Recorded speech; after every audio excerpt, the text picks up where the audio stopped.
Hidden in the small town of Mentone, a community next to Redlands, California, lies this hidden jewel of the Wild Wild West, the Mill Creek Cattle Company.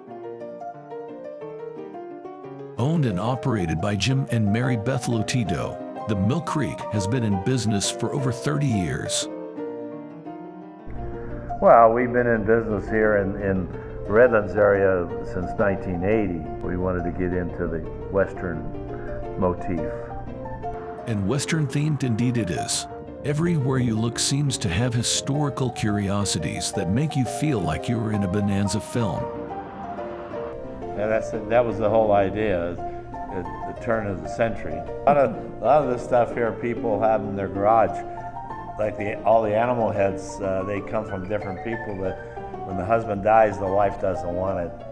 And they say, Jim, do you want it? I say, yeah, like that buffalo came from New Mexico. A friend of ours, his mother passed away, and then he went to clean the house out, and they had that big old buffalo up there. I said, yeah, I'll take it. And the moose come from Lake Arrowhead. The lady was cleaning her garage out. She had a moose in the garage. Moose. That one up there that you can hardly see came from Prescott, Arizona. We bought it there, and then the Indians there did a big ceremony with the dance and the feathers, and it was pretty cool.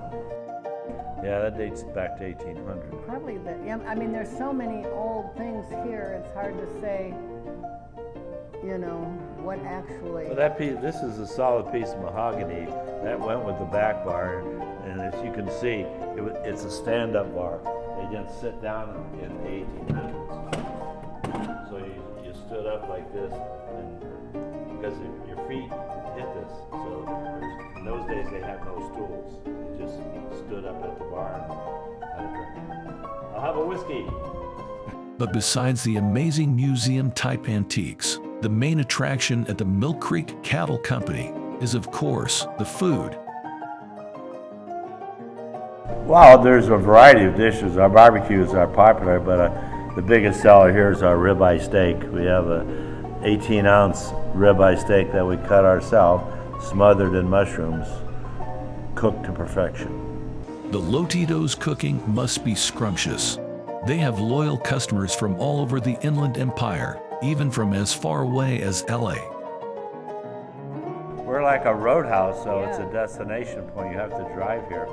Everybody that comes here is in a 25-mile radius, so we have people all the way from Banning, Beaumont, Yucaipa, Highland, That's where I San live, Bernardino. Beaumont. So a lot of people come here. We do a lot of catering. That's one of our biggest businesses, catering. And the one from LA area, anybody going up to the back roads to Big Bear, this is the way they come, and they stop here on their way.